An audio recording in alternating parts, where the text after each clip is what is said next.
聊国医经典，说养生之道，欢迎收看健康第一线千金妙方。咳嗽呀，如果很长时间都好不了，是挺烦人的，尤其像老年人的咳嗽。说是好了，这天气稍微一变，又忽然加重了，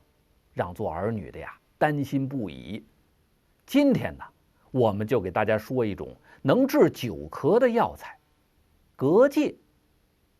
传说呀，古时候，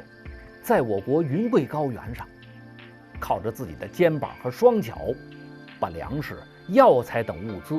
沿着崎岖蜿蜒的山路，运进深山的背夫中间，流传着一个不成文的规矩，那就是在赶路的时候，每个背夫都要在嘴里头含上一只蛤蚧的尾巴，因为这样下来，即使背着很重的货物走路，人也不会气喘吁吁。后来贩卖蛤蚧的商人们就用这种方法来判断蛤蚧的真假，取上一点蛤蚧，自己含在嘴里来回跑步，如果不感觉气喘吁吁、呼吸困难，那就能确定要买的是真的蛤蚧了。蛤蚧是一种爬行动物，有些像壁虎，但是呢比壁虎大，皮肤色彩斑斓，又叫蛤蟹、仙蝉、大壁虎、大手工。我国广西、云南、广东等一些地方的山谷里，可以见到大量野生的蛤蚧。中药蛤蚧是蛤蚧除去内脏的干燥躯体，味咸性平，归肺经、肾经。宋代刘翰的《开宝本草》里面记载，蛤蚧可以治疗久咳嗽。明代李时珍的《本草纲目》里边也记载说，蛤蚧能补肺气、益精血、定传止嗽。稍微一活动就气喘吁吁，咳嗽很长时间好不了，超过1个月甚至1年，时好时坏的朋友们都可以试试用蛤蚧。可以把蛤蚧研成细末，装进密封罐里，一次取出1到2克服用，1天3次，有治久咳的作用。如果不习惯这样吃，可以准备大米50克，淘洗干净了，煮成米粥，把蛤蚧粉加进米粥里，搅拌均匀，可以根据自己的口味加些冰糖，然后服用。一般呢2到3次，7天1个疗程。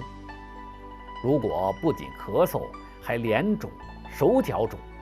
您可以准备蛤蚧1对，人参半两，把蛤蚧和人参放在一起，研成细粉，分成6份，放在一旁备用。然后准备糯米50克，加水煮成糯米粥，把1份蛤蚧人参粉加进糯米粥里，搅拌均匀。在糯米粥温热的时候，就趁着温热把糯米粥慢慢呷着喝完，这样治咳喘的效果更好。每次都用1碗糯米粥加上1份蛤蚧人参粉，这样服用。一般呢每天早晚各服用1次，服用3天就能看到明显的效果。但要提醒大家，未经炮制的蛤蚧有一定的毒性，一定要去药店购买经过加工的蛤蚧，才能用来治病。另外如果您经常两拳发红，容易口舌生疮、咽喉肿痛、手脚心发热，属于中医说的阴虚火动或者热盛的体质，就不能吃蛤蚧了。或者您的咳嗽是因为感冒引起的，时间不长，是中医说的风寒或者风热咳嗽，也是不能吃蛤蚧的，用了反而会加重病情。好了，今天就聊这么多了。一味中药病去除，针灸按摩解烦忧。网罗天下健康，尽在千金妙方。更多养生知识，扫一扫屏幕上的2维码，您就知道。